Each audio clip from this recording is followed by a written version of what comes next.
designed to be papers.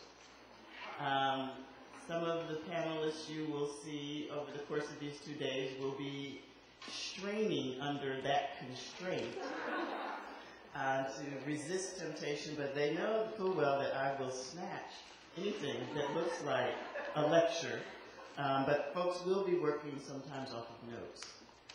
I want to sort of set the context a little bit for today. I was reading the New York Times this morning and saw that a poll they'd done that ran from March 28th to April 2nd of 1,368 adults decided that 81% in the poll believed that, quote, things have gotten pretty seriously gone off track. I think that is probably an understatement. This is up from 69% a year ago and 35% in early 2002.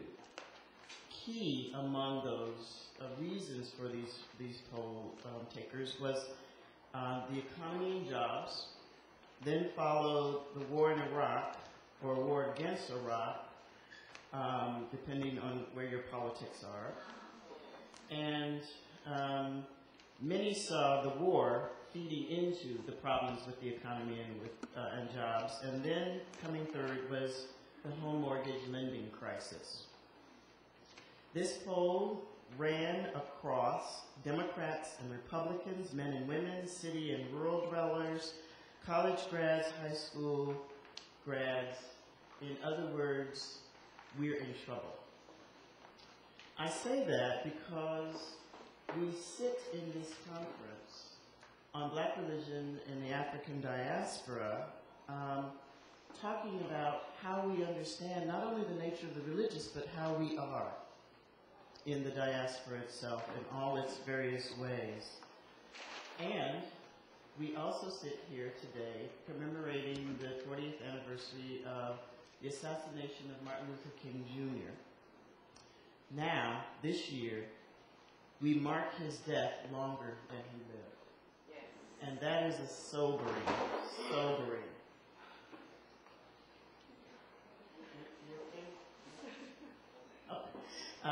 He's okay. A sobering moment for us, I think, as we begin today with a question that is a vexing one. What makes a body black in the USA today? We have on our morning panel Kamari Maxine Clarke, who is Associate Professor of Anthropology and a Research Associate at the Law School here at Yale, with a courtesy appointment in African American Studies. Her published work includes Mapping Yoruba Networks, Power and Agency in the Making of Transnational Communities, and her forthcoming work, Justice in the Making, the International Criminal Court and the Cultural Politics of Human Rights. Bill Myers, who is to her left, is Professor of New Testament and Black Church Studies at Ashland Theological Seminary, where he also directs the McCreary Center for African American Religious Studies. Dr. Myers is the pastor of New Mount Zion Baptist Church in Cleveland, Ohio, and the author of the often cited essay, The Hermeneutical Dilemma of the African American Biblical Student. Peter Paris, who is sitting to my immediate right, is the Elmer G. Homringshauser Professor of Christian Social Ethics Emeritus at Princeton Theological Seminary. Among his published works are the frequently used and cited The Social Teaching of the Black Churches and Spirituality of African Peoples, The Search for a Common Moral Discourse. He is the past president of both the American Academy of Religion and the Society of Christian Ethics, and serves as the senior editor of the New York University Press series, Religion, Race, and Ethnicity.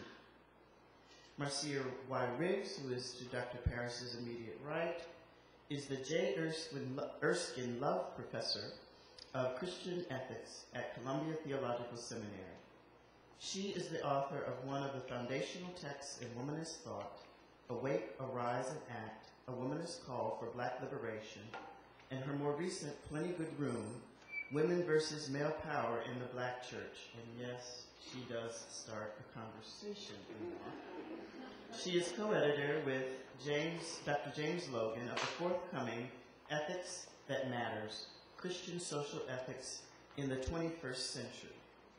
Professor Clarke has volunteered to begin the conversation. Thank you, Emilie, for the invitation and to participate in this conversation. And I guess I'm one of those people who's guilty of some notes that are in front of me, which I think threaten will be taken away if I dare to read them, which I don't plan to do. Can you hear me? Okay. So I was just saying that I might be one of those for whom we can hear you because you're projecting your voice. The microphone's not on, I don't think.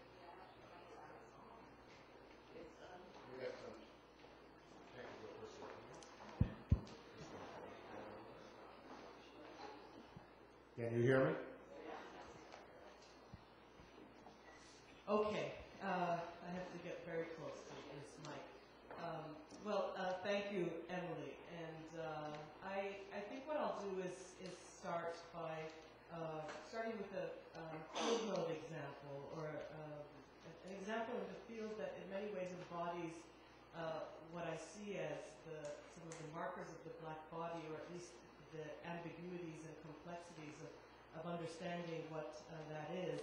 And I started by saying that I have some guides in front of me, and that I understand that this is a conversation, so I'm one of those people for which this paper may or may not be a problem. But I'll simply tell the story, this fieldwork story, and then talk about the ways in which, in many ways, I am framing or think about the Black body as both a social imaginary, more than an empirical reality, but that one that has that's brought into being through a range of histories, geopolitical forms of signifiers, forms of speech, and ways of seeing people, seeing the body, seeing the world.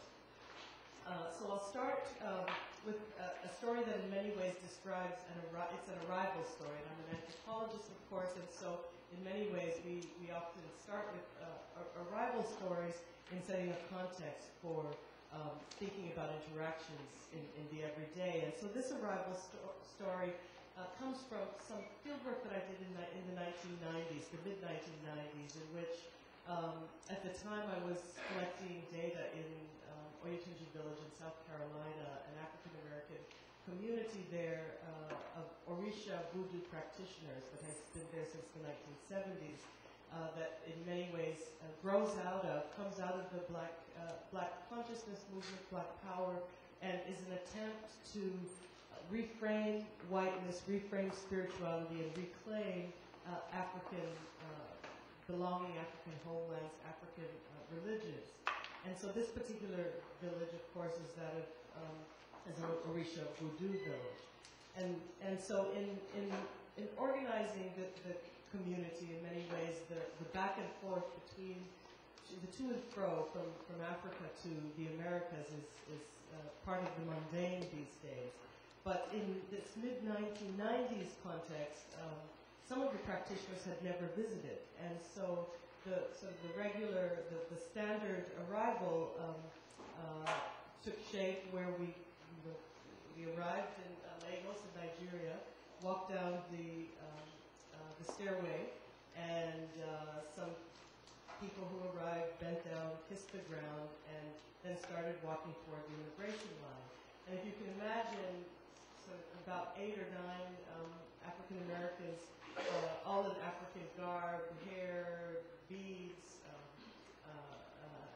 etc., walking down, and the only people with African clothes were the Americans, Black Americans. So you remember and can recall the imagery. And so we walked to the immigration line and made our way down into the main booth, and of course with lots of stares and people wondering, who are these people? What are they doing? Oh, is it them again? And one of the young men said he was probably the most outgoing. It was his first time to Africa in general and to Nigeria in this context, and started by saying Alafia, Alafia, speaking Yoruba, assuming that to be black means you are Yoruba. And as you know, in West Africa and in Nigeria, ethnicity is quite broad, and people's language competencies, although they are broad, they also are very specific about the language with which they choose to engage, and the kind of hegemonies around Yoruba versus Igbo and other languages are stark. And so in this case, he assumed Yoruba, that the immigration officer was, and greeted him Alafia, and meaning peace be with you. And the immigration officer looked sternly at him, quite annoyed, and said, "Good evening," and with his sort of very colonial suit, and started with a declaration: "You are visiting." So it wasn't, where are you from? Where have you come from? Where are you going? It was an immediate declaration: you are visiting. So an immediate way of reading the body, reading the communicative practice, reading the clothing, etc., in a particular way. And he looked at everyone's bodies. He saw the scarification on these people's faces, African clothes, and assumed that we were non-Nigerian, which we were. And of course, then proceeded to ask, what are we going to Lagos or to Nigeria for? And the people I was traveling with then responded by saying they're going to Abeokuta and Oyo, two of the ancestral homes for this particular community. And they responded in partly in Yoruba, so they said Awa no Abeokuta and Oyo, and meaning we're going to Abeokuta and Oyo. And the immigration officer, of course, responded by saying, "Oh, ekuche, well done," meaning well done, you speak Yoruba. And he said approvingly. And we went back and forth with a number of exchanges. And during the course of that exchange, he turned to one of the other immigration officers. So as you can imagine, in the airport, everyone was looking at us at that point because he continued to interrogate in a quite playful way. And turned to the other officer and said, "Oyimbo ni, they are African." And then they both chuckled, and more people chuckled. And Oyimbo ni, they're African, is white man thinks they are African. And so Oyimbo is one of those terms that has significance throughout West African context. There are other words that are often used, Rumi being another one in Ghana, but interpreted as white man or sometimes peeled onion, but clearly a statement of outsiderness, of not belonging, both sometimes about race, but also about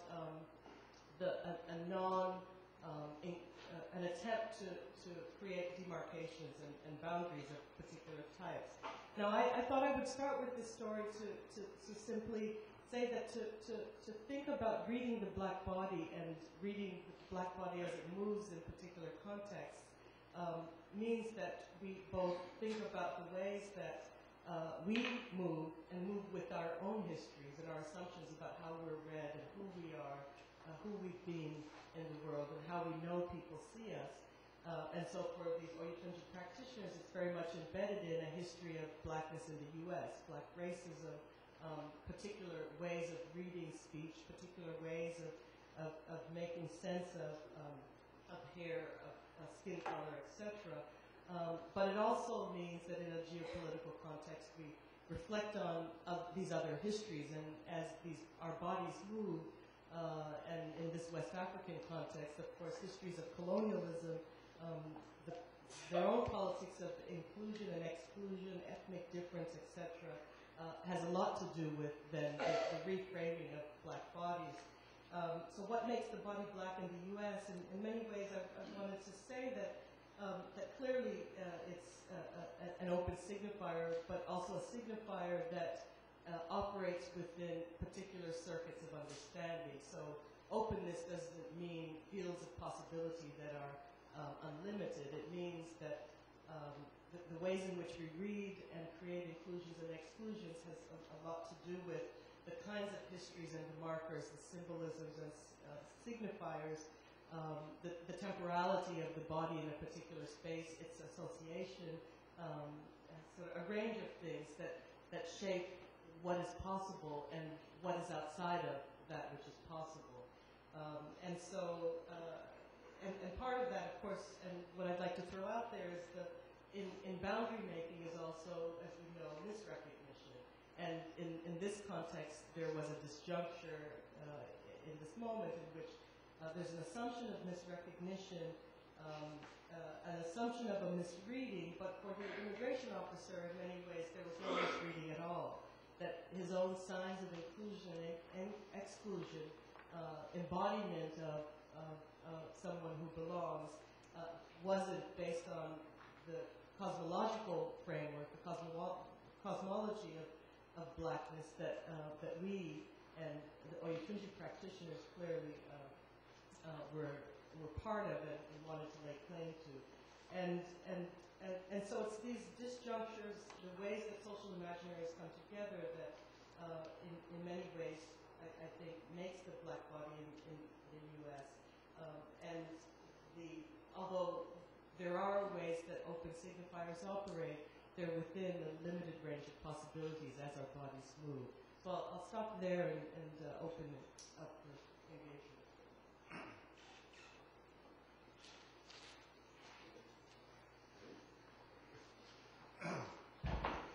Well, thank you very much, Emilie, for bringing us all together. It's a marvelous gesture, which we're all grateful. I have been baffled ever since I first saw the question as to why Emilie decided that I would be a person to address that question. And I remain baffled. But nevertheless, I've been struggling with just the question itself and its formulation. That is, what makes a body black in America? And I began thinking about it and thought that sometimes the body is an object, in fact, and hence has no moral value attached to it. And therefore, the making of an object black is a non-moral aesthetic activity, like drawing contrast between light and dark. Very important thing for artists to do.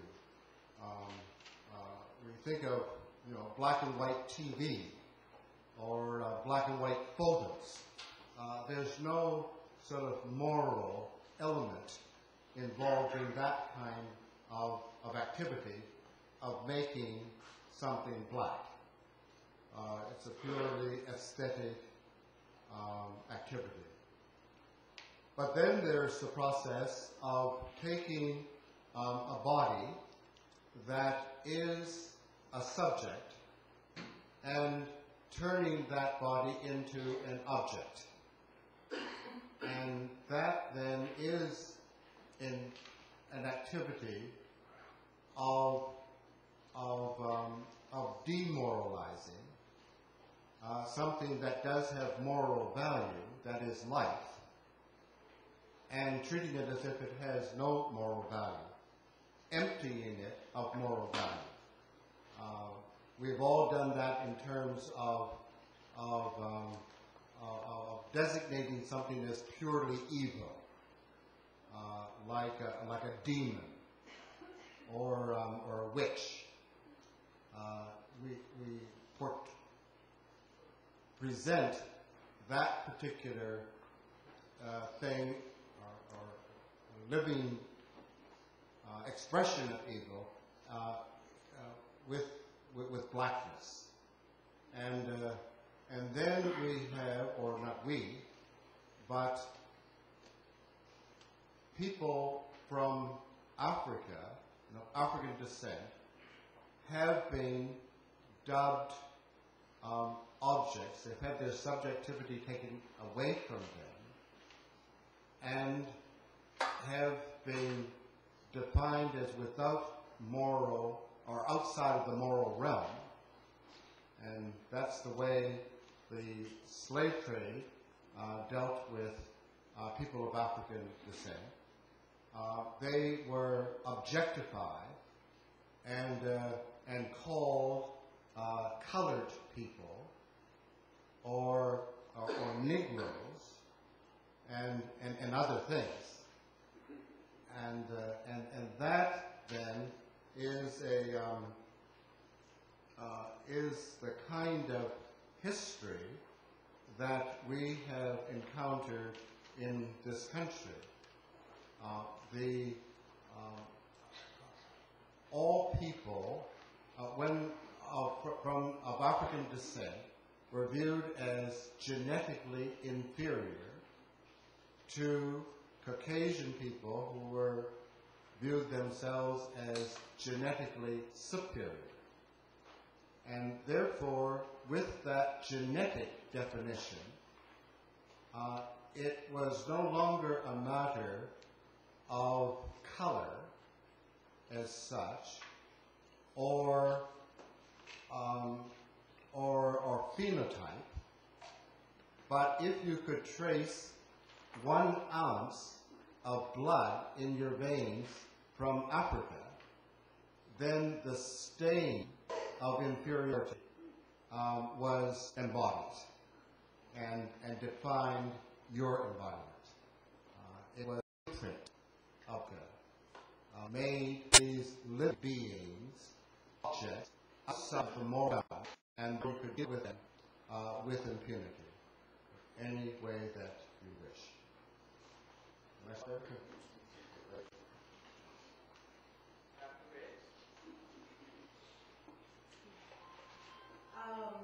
thought about this question, I think in some ways that varies with the previous speakers, but they can tell me whether or not.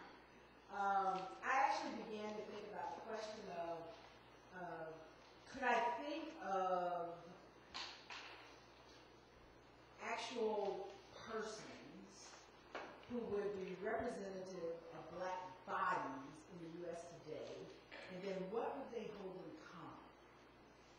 To think about what makes a body black in the USA, and 3 people in particular, persons came to mind. And so I found myself asking the question, what do 92-year-old Katherine Johnson in Atlanta, a poor black woman who was killed by the police in her home based on lies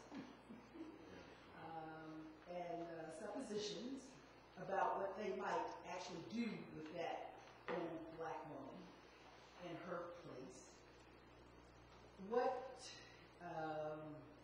So what does 92-year-old Katherine Johnson have in common with Reverend Dr. Jeremiah Wright and Senator Barack Obama, since they were 2 immediately in my face, in our faces.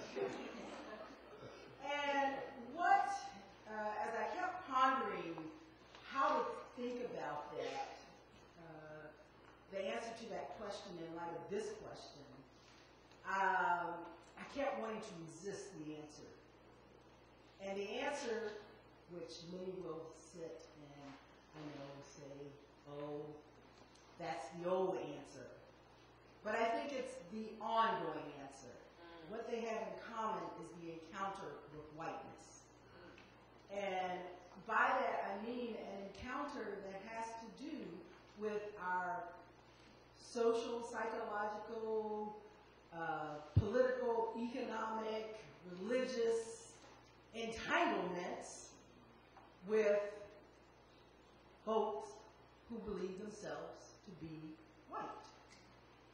Whether they actually are part of the power structure of the society or not, but who can claim whiteness and the privilege and powers of whiteness over another body, over and against another body. So it began, the use of the language of encounter is particularly important to me right now because I think, a shift in the way we think about moral community and how it is formed, at least in terms of understanding that the agency of persons who encounter each other and the nature of that encounter is what in the end defines the moral community, rather than some concept of moral community out there. So the encounter with whiteness in the USA today is an encounter that is unlike an encounter of the place represented by Middle Passage, at least for me, in the sense of a place of constraint and retainment, actual physical restraint and containment, versus a notion of an encounter that is a space of interpretation, counter-interpretation, perception, counter-perception, etc. And so I find that it's in that sort of tensive quality of encounter that is the relationship between those black persons who are the bodies that white persons and structures encounter is what makes a body black. Now, the nature of our encounters are consistent with histories of resistance on our part that are often ignored or unacknowledged by persons standing in the place of whiteness. And that's why the police officers were surprised when Katherine Johnson had a gun and actually shot them. Although she was killed in the end, but they were totally shocked to know that they could invade her space, her place, her home, and she would defend it. I mean, she's 92 years old. Surely not. But more than that, because they had not actually seen her as a person in that place. Reverend Dr. Jeremiah Wright and at least the response of many who stand in the place of whiteness, a response to Trinity Church and notions of black theology, liberation theology, etc., was, here we've been interpreting and reinterpreting the Christian religion forever, and yet there was a way in which that has been ignored until, once again, there is an encounter that makes it real and alive. And then Senator Barack Obama, it seems to me, is standing in the place where I think many of us in the USA today, or often many of us are, even in a more stark place of seeking to reconfigure the encounter, such that blackness is truly perceived as something that opens up the space for even greater encounters with difference, rather than simply something about the skin color or something about the rhetoric that one speaks, but it's actually a way of positioning oneself in relationship to those who call themselves white and the structures that are whiteness. So, I'll stop there. Well, thank you, Emilie, for the opportunity to come and participate in this wonderful conversation. I want to interact with both Peter and Marcia in particular with thoughts that I've had ever since I received the question. I particularly want to raise the matter of phenotype and the politics of race and the bracketing that comes about as a result of that. And I want to do it in a similar way Dr. Clarke and Marcia has done. Back in from 1986 to 89, when there were only 12 of us, 12 African American biblical scholars, that met in Collegeville, Minnesota, out of which came Stone of the Road We Trod. Shortly after it was published, Dr. Felder and I got together and wanted to look at this further. And initially, we wanted to do this PBS publication piece that never came into existence because of the cost and politics of the connection between ancient Africa, modern Israel, and the Bible.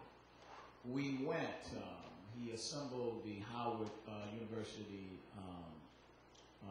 Television Communication Department. We went to southern Palestine, Judea.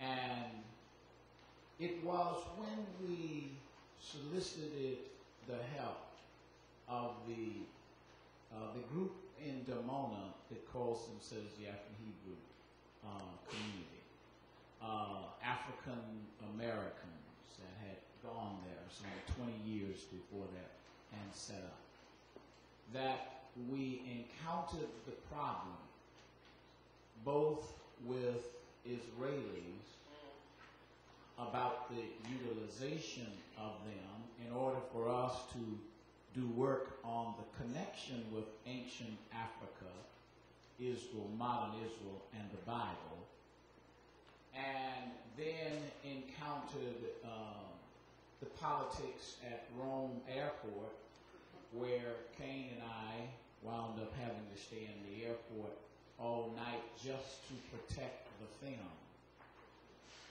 All over this particular group that surrounded this group in Israel that were African Americans claiming to have Hebrew, Jewish connections. Bringing that to America, as Marcia, I was thinking also that's a group. Then I was thinking about two individuals.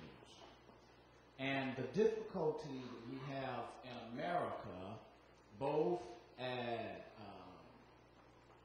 whiteness, as Marcia was saying, and within ourselves, African Americans.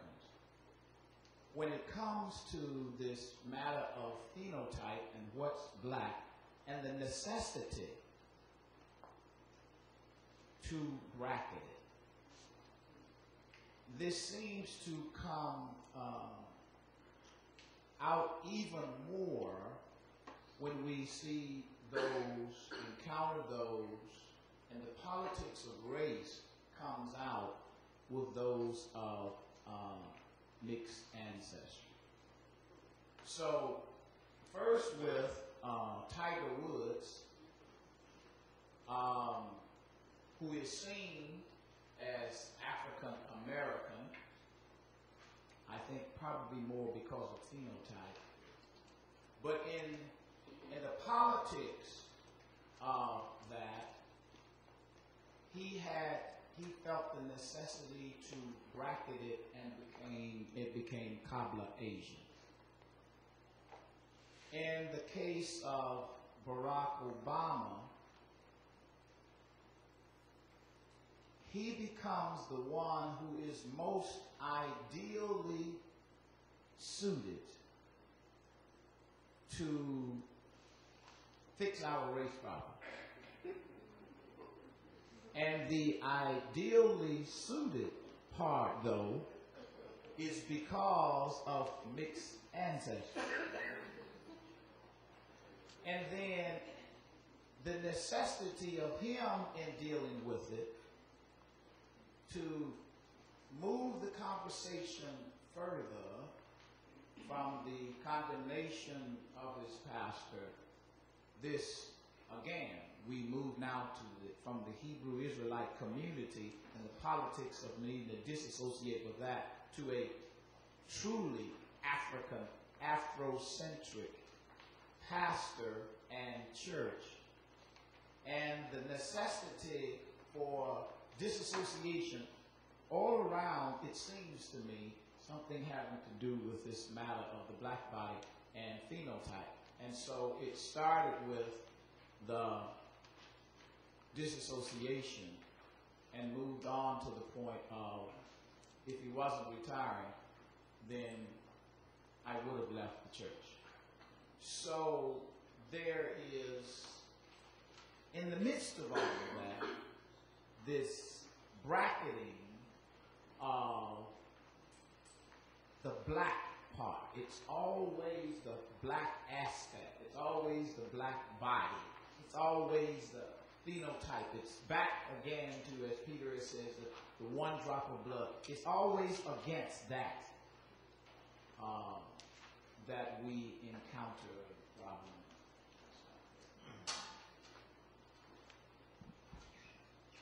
I know Kamari has a response. She wants to get some feedback, and we also welcome you to begin to offer your reflections. There are 2 mics here on the floor.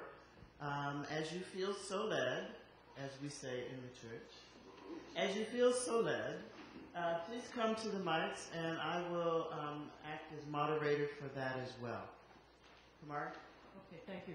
I wanted to respond to Marcia's provocation, actually, about the encounter. I think it's a very nice way to think about the black body, but I wonder, and in many ways the point raises the relationship between the body, the racialized body, and modernity. And I wonder if there is a way to have a conversation about blackness without whiteness. And so, because in many ways Marcia's insistence is that we think about this relationship only in that context. And of course, to say, can we have a conversation about blackness without whiteness may in fact be an impossibility, because one brings into being the other, perhaps. Or perhaps we might think about different forms of encounters. I mean, in many ways, there are ways that an encounter doesn't necessarily mean contact. An encounter might mean a relation that might be a signifier that represents particular meanings. And perhaps it's not possible to think about blackness in the absence of whiteness. But I wonder if I can throw out that provocation then, so that we not assume that one involves the other. Perhaps there is a dialectical relationship. Perhaps there are ways to think about the black body that engage with other alliances without simply making whiteness our point of departure. That's exactly why I hesitated on using it. Although I figured people would engage me if I used it. Because I certainly don't want to presuppose or to make whiteness such a normative construct here that the only way to talk about blackness is in relationship to whiteness. But when I look at, and this is about my history in this country then too, and the way I interpret it. When I hear the question, what makes a body black in the USA today, the USA, it's an encounter with blackness. and I guess because I also live and teach in a predominantly white theological institution that in the South, that's very rich, that I have to keep telling them it's the whiteness that's the problem. And so, and that the reasons why they most recently had a very difficult time even tendering a Japanese woman who is on the faculty because of her alliances actually with me, you know, pointed right back to the encounter with blackness that set up the ways in which they understood all difference, actually, in that context. And I think in the U.S. we still often define all encounters with difference, different bodies, out of that lens of the encounter with blackness.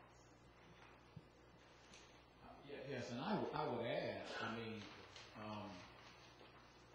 would it not be the case that the responses, the resistance or the reaction, however one wants to interpret Tiger Woods' search in terms of identity formation to the term that he came up with, but would one not see that as a response to the politics of race in America?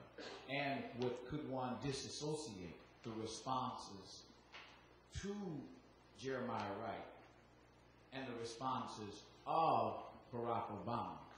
Could one disassociate that from the politics of race and blackness in America in this white supremacist culture that we have to negotiate? Good morning, and thank you. My comment is more of a reflection and a question together. As I see myself as a black girl from Baltimore pretty much every day, and as I'm having conversations in communities of color, especially around the country, especially in urban areas, I think that most black people believe and understand how they kind of fit into this sort of meatloaf of American culture because they live the black experience every day, but they don't contextualize the black experience. And so when you see how we kind of operate in our cultural space, especially younger black folks, they're very inhabited in their blackness. I mean, their affectations, their cultural understanding of how they fit, they are very black, but they sort of lack a contextual understanding of it. But what's interesting is how we are largely, as a community, defined by their actions, especially within popular culture and music, all of those representations of sort of blackness in the black body, how we inhabit the black body. So when you kind of name these folks who are politicians or folks who are recently in the news, what's interesting to me is kind of on the ground in the communities, the folks that they're looking at are sort of like Oprah Winfrey, hip-hop people, black women in hip-hop videos, black men in hip-hop videos, that kind of defines culture. And for communities where people are not necessarily connected to a lineage of a father or mother in a healthy way, they become very defined by how these folks are inhabiting these bodies and how much traction that's getting. You know, what that represents not only here, but worldwide. So I was wondering if you guys could kind of respond to that. Because there's a fierceness within the way that, especially young African American men, are inhabiting their black bodies. And they get traction out of it. So if you address that, please. Thank you. It seems, I don't know whether I'm going to speak directly to that question or not, but it seems to me that the problem of racial categories have been with us from the very beginning of this republic. I thought it was important that Barack Obama should begin his speech on race and politics by referring to the Constitutional Convention in Philadelphia, where the founding fathers were at a stalemate because they didn't know what to do about the problem of the slave trade. And so they resolved that at the time by saying we will allow it to go on for 20 more years. And so the Republic was formed with the slave trade in place for 20 years. This 2008 is the bicentennial celebration of that. And then, but slavery to remain in place until the end of the Civil War, all under the Constitution. And yet, this is a problem of race that cannot be discussed publicly between the races in any civil and sustained way. And the people who have made the most positive contributions to correcting or trying to correct America's number one problem have been African Americans. If we look at since the Civil War, Frederick Douglass, W.E.B. Du Bois, Booker T. Washington, these were all mixed race people who had no opportunity to define themselves in any other way but black. And it didn't matter how white-looking they were, because of this drop of blood that was from Africa. They were black, and so they set themselves to try to address the nation on it, and they did an incredible job in different ways. And then there were people who were not so obviously mixed race, like Martin Luther King Jr., and a host of other people. James Baldwin, the people in the arts, right down to our present day. Living people who were struggling to help America solve this problem. But you cannot get a good, sustained conversation going. And I just want to add one more thing. I had a conversation about this at Union Theological Seminary just yesterday, where I'm teaching this year.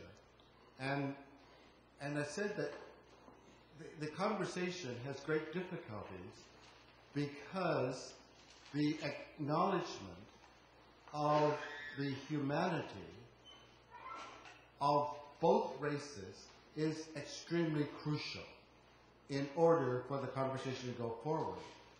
There were a number of students in the class, much to my shock and amazement, who really felt that you didn't have to have at the acknowledgement of common humanity before you could begin a dialogue on the issue, because they felt that the dialogue itself would help the other. And I don't usually get very emotional, but this one almost blew my mind. You know, I said, how could I sit down with a person who was who did not accept my humanity and have a conversation? What would be the point of it? And a number of the people looked at me and responded to me as if I had come from another planet. And I said, this is at Union Theological Seminary. What is going on here? You know? And I still don't know, and I still haven't quite recovered from that particular shock.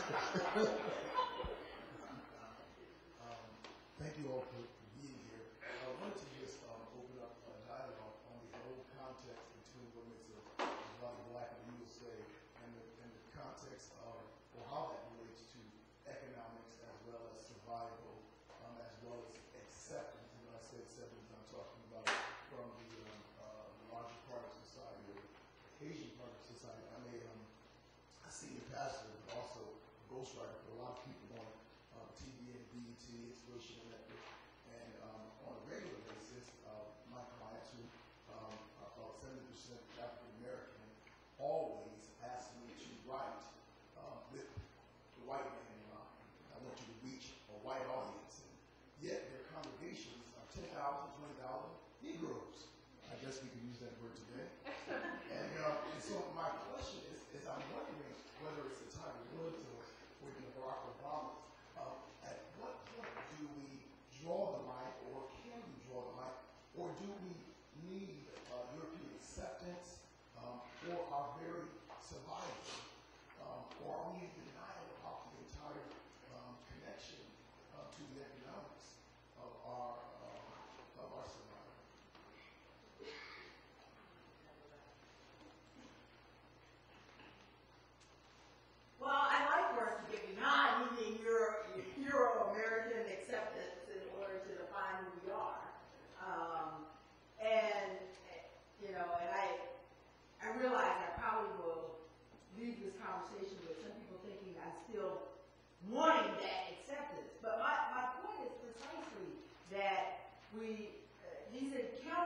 whiteness are occurring, whether we're in our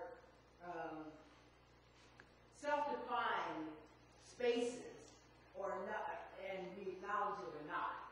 And so what becomes really important is to, as you say, draw a line. You know, when is this going to be really about self-definition and self-determination? And when is it still, you know, an ongoing battle with the ways in which whiteness does actually restrain our ability to do the self-defining and even economically, unless we make particular choices to spend our dollars in particular ways, to build our own, you know, we're right back to build our own institutions in there, you know. But on the other hand, we live in a highly interconnected world. So the challenge to me is to actually live in this encounter from a truly, a clearly, authentically defined sense of what it means to be this black body that's encountering whiteness. And so, yeah, it's a definitional task for me, rather than that will then lead us into practices and behaviors that will be authentically over and against. I wanted to respond by saying that in many ways, that I think at the heart of it, and perhaps it's related to what has just been said, but at the heart of it is membership.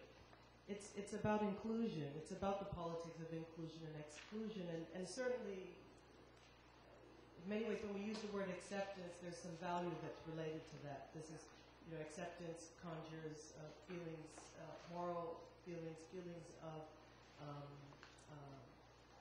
the appreciation, etc.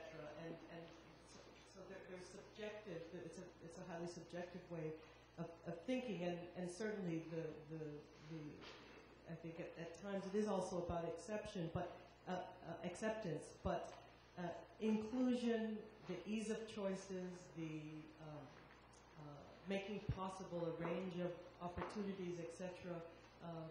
I think is an extension of living in a social world that's highly complex, that one action leads to a series of other possible actions that might be intended or unintended. So to think about economics and the choices we make when it really matters in many ways is about thinking about membership and wanting options and making particular claims, whether it's about whiteness, white America, the mainstream, or whether it's about other kinds of encounters, even with other kinds of black folk, who might not be Americans at all, but might be as mixed as it comes from around the world. So I think in many ways to speak about the decisions we make around economics is about membership and range of options. I just want to take a check here and note that two of our panelists have their founding countries, or the countries of their birth, of Canadian. And that was by design, because I wanted to complexify a question that is already vexing, but also to just put an additive into this conversation. And it's a wondering, I don't have the answer, but I'm wondering if this sort of what I call low-riding quest that I often experience in some of our public and not so public conversations around color blindness, how much that is somewhere in the background, ranging around in what we've been talking about so far. I want to go to this now. Yes, I appreciate the panelists this morning. Thank you. I had I guess a thought on the question, what makes a body black? Of course, the body, the physical, biological being, being black, as you have in capital letters, and in America, is more politically focused and socioeconomically focused than being black and physical, because I'm not black. And, obviously I'm maple with a lot of brown sugar, different colors. I'm not exactly black as the color of her jacket. So, yeah, but toasted cinnamon. But my spirit and my mind together, I think more of, as panelists here were speaking of the whiteness, looking at it through the lens of whiteness, there is a, in my mindset, just like black, capital letter in America, are like we are descendants from an oppressed people group. We have to think about also oppression, the oppressed people, and the oppressors. I think a lot of emphasis is focused on the oppressed people group. When I was in seminary and I was in a sexuality class, it was automatically thought, and I was the only person who did not look like the other people in the class. My skin was darker. It was automatically assumed that because I was in an oppressed people group that we were sexually oppressed as well. So that was just a basic conversation as we were doing this class discussion. So I began to dialogue with them about the oppressor. We're not just, the whiteness is not just connected with the system, it's connected with the mindset of an oppressor. People who have oppressed others have an innate ability to continuously do that, even on a subconscious level, to those who they think are, as Dr. Parrish was saying earlier, who have been subjectified, I guess, and are objectified, in their existence. So the oppressor has, as we can all say these days, issues too. It's not just oppressed. Are blacks all oppressed because they are oppressed sexually? They're oppressed financially. They are just oppressed. What about the oppressor? Always demeaning or degrading or instantaneously putting someone on a level when you see them, assuming this and that about the person. I think that is a root that needs to be also burned and dug up and dialogued about when we think about seeing us through a white lens and making your body black. Your body is not black. Your political, socioeconomic status is black in America. And I think once you step into that and you accept that being subjected and being an object, then you act like that, as you're talking about the youth today. You do your rump shake, you do your bling bling, you do this and that. You won't go and take advantage of your college situations because you have stepped into whatever the oppressor told you that you are. Because there is a spirit of the oppressor that still runs the system, I think, in the whiteness of America, the lens that we're looking through. We have a queue of 3 over here, and then we'll move to this mic. Dr. West. Anybody want to respond? No. Let's go. Okay. Emilie, I would first want to salute you for bringing us together. Thank you. I want to try to disaggregate this category of whiteness, because it seems to me we're talking about body black today or in the past. By whiteness, in part, we mean white greed and white hatred and white fear. So that the black body is exploited economically, enslaved, forced labor during Jim Crow, present day lower wage status. The black body is defamed, and the black body is controlled. So when Martin was shot down 40 years ago, they knew that was a black body who was getting out of control in relation to other bodies, in relation to white greed, white hatred, white fear, white ignorance, white arrogance. Now there's some white generosity out there, we don't lose sight of that. But it's not a mass movement.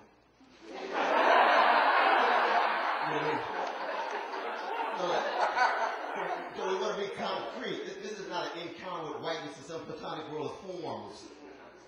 It's greed and hatred and fear and ignorance and arrogance on the ground that's shaping that body. That body has to respond, to survive, to adjust, to somehow thrive in the light of that greed coming at you, that hatred coming at you. So those young black bodies right now, they're dealing with spaces that have been shaped by white greed vis-a-vis real estate development. They're dealing with educational systems shaped by white fear and white distance from their humanity and so forth. So I think we want to keep the conversation on the ground, especially given the 40-year memory of what happened on the ground in front of room 306 Lorraine Hotel. And as we proceed in our conversation, the categories that we use in relation to modernity, rightly so, that's what modernity was for the black bodies, right? Was like greed and fear and hatred shaping these bodies to exploit them, convince them they're less moral, less intelligent, less beautiful, and so forth. And somehow they still resisted and critiqued in light of using sometimes the only thing we had was our bodies, our voices. Here come the spirituals. Here come connections with those bodies holding together in ring shouts and so forth and so on. So how do we keep this on the ground even as we are settled in our categories? I couldn't agree more. It's what I mean by saying that the problem was put into the Constitution by the Founding Fathers. And it was reconfirmed in 1896 by the Supreme Court, Plessy versus Ferguson. I mean, these are concrete, constitutional... That's why denial is like a certain white green. Exactly. Sure. So I fully agree. Yes, I appreciate what Dr. West was saying because I want to pull together all of this economics. I was waiting just to comment on that. Prior to my last 25 years in academia and in religious study, I spent 16 years in investments, as vice president of investments in the financial world. And this analysis is far more multi-axial than sometimes the binary ways in which we want to engage in. When I left Mississippi as a boy and landed in Cleveland, it was in Huff where the riots were, which is where my church is now. And I live in a predominantly white suburb of Cleveland. Now, we are the #1 city in the nation now in terms of what has happened with the subprime mortgage situation. However, I find the same situation, similar situations with the impact on black youth in the inner city in terms of identity issues as it relates to their blackness and, as Dr. Wesley says, the impact of what is happening in white America that I do with black kids in the suburbs. And as Mamia and Lincoln has pointed out in their book, Black Church and the African American Experience, that continuing line of the problems of self-identity for black people and these young people in particular, in response to the young lady before Dr. West, that this oppression, this economic oppression, is not just in the inner city. And it does come back to this whole matter of blackness and the oppression upon blackness wherever it happens to be. Add very quickly, just in response to a number of the comments, including Dr. West's, I'm interested in the cyclical relationship. And in fact, my provocation about talking about blackness and when and how we bracket whiteness, in many ways speaks to my interest in the ways that there's certain economic and political conditions that are set in place that the black body, black youth, black adults respond to. But I'm also interested in how we treat each other and what we do, how we make decisions, the black family, men in prisons, how are women coping, how are women dealing with other women, how might we think about blackness, the black body, our efforts to survive, even with each other, and where is whiteness in that configuration? And of course, whiteness might very well be about the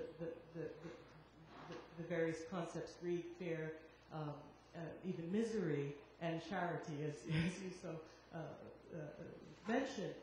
But part of the conversation is about our encounter with oppression, as outlined. But part of the conversation is also about the ways that we find strength in the everyday, the ways we support each other, the ways we subvert each other, the ways we feel excluded by each other, the relationships we have with each other, whether they're intimate or not intimate. And this is a conversation about a conference about religion and spirituality, just as it is about the sort of the larger macro dynamics of the everyday, which means that thinking about the micro and those intersections is just as important as thinking about other kinds of encounters that might not at all be satisfactory, or that might be satisfactory, that might be outside of our purview of comfortability and or within it. So in many ways that is my own motive for thinking about this cyclical relationship, and how might we at times bracket whiteness to talk about other kinds of intimacies that are similarly part of our experience and what we need to survive as we make through the everyday. I'm doing a time check, and we have 12 minutes left in this session, so I know most of everybody's now awake. So if you can confine your remarks as concisely as possible so that we can get everyone in who's still in the queue.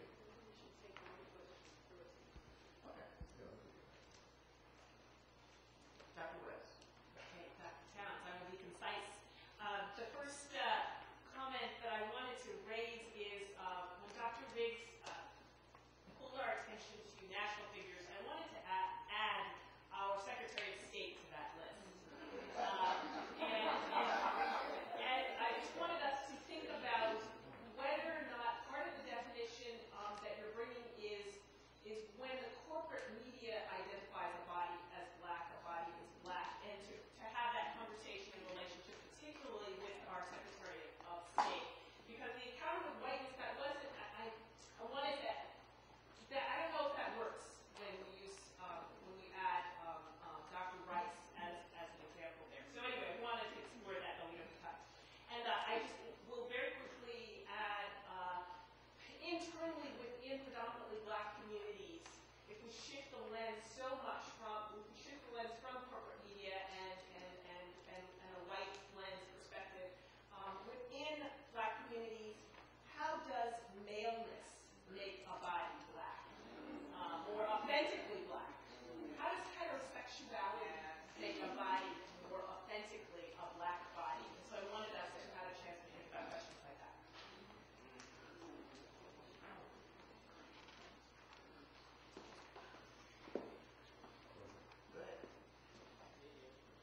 I'm very interested in the question of how African American identity is being affected by what seems to be a failure of Euro and American imperialism and the decline of that possibility of white European dominance in the world.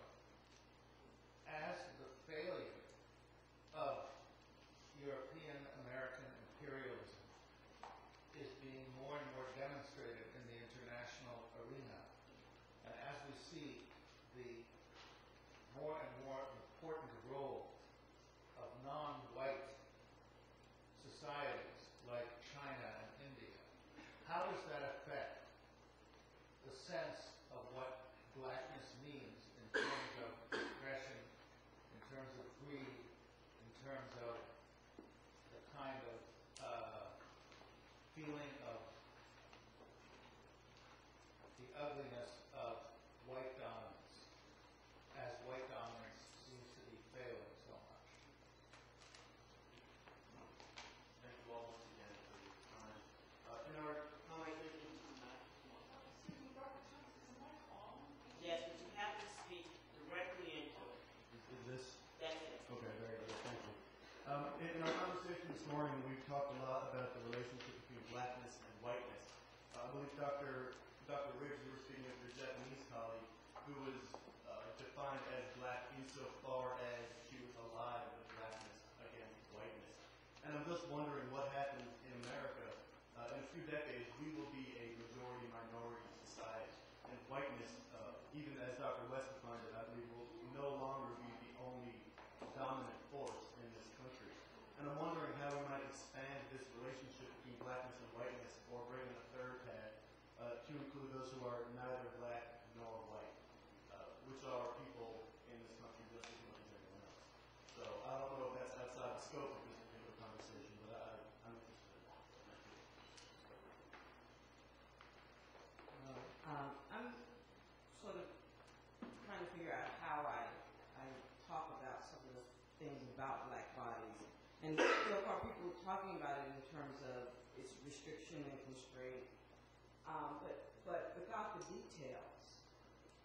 Because one of the reasons I've been doing the work that I'm doing, I'm working on actually I just finished a chapter on the middle passage in Black bodies, is that I was on a bus in Baltimore one day going up a hill, and I happened to turn around and I watched, I happened to be near the courthouse, and I watched a corrections bus unloading a group of black young men, shackled hands, shackled waist, shackled feet, and they are loading them, and they are going down into the bowels of the courthouse before they can come up with you for trial. And so as much as we're talking about black bodies, there's some specificities, and given that we're talking about the middle passage, that's a middle passage image. Yes. You know, Katrina gave us a lot of middle passage images of families being broken and dispersed, bodies floating in water. And so, while after I'd seen that image, not long after that, I'd been asked to actually preach, although I am on the road, on call, I still will get up in the pulpit. So I looked for where in black religion can I find something that talks about and helps me understand what I'm looking at in 20th and 21st century America. And I couldn't find it. In fact, I eventually ended up preaching from what everybody might already know, something I call a biblical text, which is beloved. Because that's the text that could tell me how to begin to interpret and how to begin to approach black religion in light of a cyclical middle passage, or cyclical middle passages that we seem to go through every once in a while when we begin to see these images over and over again in the public. And so I'd like you all to sort of talk about those images in particular, as opposed to a broad category of just blackness and whiteness, because we all know that it was shaped by a European modernity that had everything to do with greed, but it has particular effects on black bodies.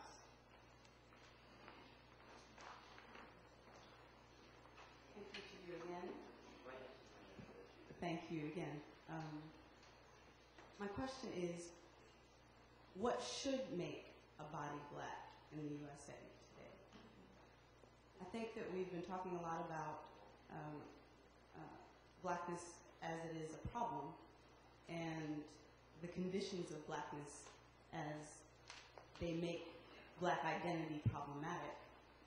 And I think that also when Dr. Towns, you were mentioning color blindness, the way that that factors into this, I think that also raises this question for me of what should make a body black. And I would complicate it, I think, with one further question, which is maybe globalizing it. What should make a body black in the USA today, given our global realities and the black identities that exist outside of the United States? Yeah, I want to say a word about that relates to that, I think. That is, from my point of view, blacks are not the problem. Blacks have been part of the solution all along. Whites are the problem because they have what they have done to blacks. I have reference was made to Canadian background. I spent half of my life in Canada, being born and brought up there in Nova Scotia. An image that's vividly in my mind is 1782. 1,196 blacks went with the British up the Atlantic seacoast to Halifax with the promise of freedom and land and so forth. They went with white loyalists. The land was given to the white loyalists. The blacks, the 1,100 blacks, were kept in cattle sheds in Halifax throughout the long, bitter winter. And it wasn't until after the spring had come that they were then allocated to various locations in the province. And as a result of that kind of conditioning and pressure, and being relegated to segregated communities on the outskirts of towns, one such that I was brought up in, there was developed no black middle class until the 1970s. I'm the first graduate in my whole community in New Glasgow, Nova Scotia. And so we always look to the United States, to the blacks in the United States, for the vision of leadership, because it was here where there were black colleges. A group of clergy came here in 1950 to Tuskegee, because they had heard of Tuskegee, and they wanted to see whether they could duplicate that in some way or other in Halifax County. You know, so that things are relative in some ways. When I came to Harlem, to New York, for the first time in my life, in 1958, I went to Harlem, and I didn't know that there were so many blacks in the world.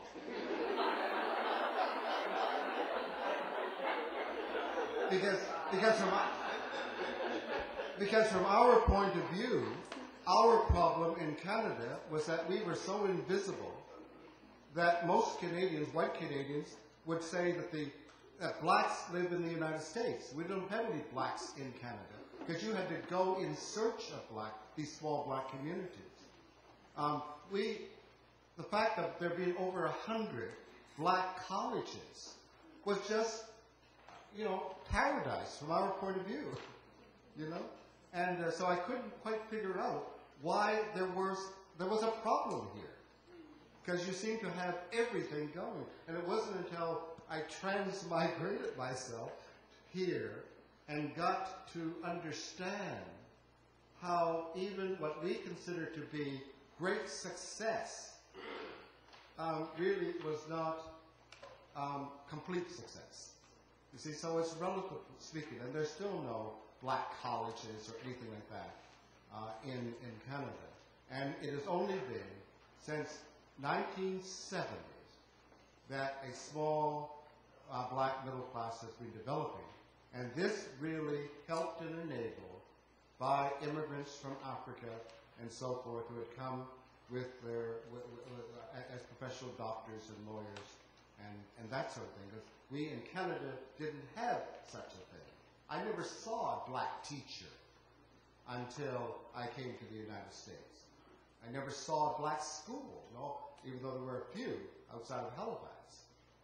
But so when we're talking about concretizing this problem, you know, Canada was seen as being the promised land. We followed the North Star. And when you got there, it wasn't a great promise at all. I don't know what my colleague would say about that, the generation that she brought up in Canada as well. One final comment. Emilie earlier said that there was two up here born nations. There's a third. I was born and reared up to the age of 10 in the nation of Mississippi. Before I landed in the promised land of the ghettos of Huff and Cleveland. And to try to wrap up a lot of the things that has been said, my response would be, Dr. West is sitting in the audience, the pitfalls of racial reasoning, where he starts a conversation that is now continuing. This is not, I was trying to say earlier, this is much more multi-axial, much more complex. It's not just behavioral, it's not structural. He goes on to deal with the nihilistic aspects of this. For the young man that was saying we're going to be, the minorities are going to be greater, and how's the conversation? Well, we're still having a conversation now that many choose to overlook the concretization of Martin's speeches. They choose those parts that they like. But Martin was very concrete too, about police brutality and economic oppressions and so forth and so on. We're still having that conversation. And we're going to have to move to a conversation, as Dr. West has pointed out, that we now moved almost 20 years since he penned those theses, that it's much more complex than that, and we're going to need a broader conversation. I'm thankful that Emilie has got this very interdisciplinary group here to start conversations like that. Since Kamari had the first word, I'll let her have the last word. I just simply want to say, one more time, I'm grateful for the ways in which this conversation has actually both enlarged and problematized my opening comment about the encounter with whiteness. I do not retreat from that comment simply because whiteness to me is a very concrete, visceral, political, social, religious reality that I encounter all the time, and I think others are defined by it as well and are encountering it all the time.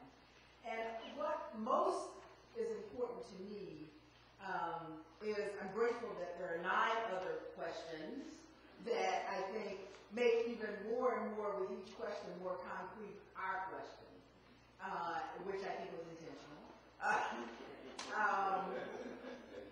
And that it is precisely, though, as an emphasis at this particular moment in my thinking, that I keep pushing on what is the nature of, what's at the heart of ethics and moral community, and I think it is encounters.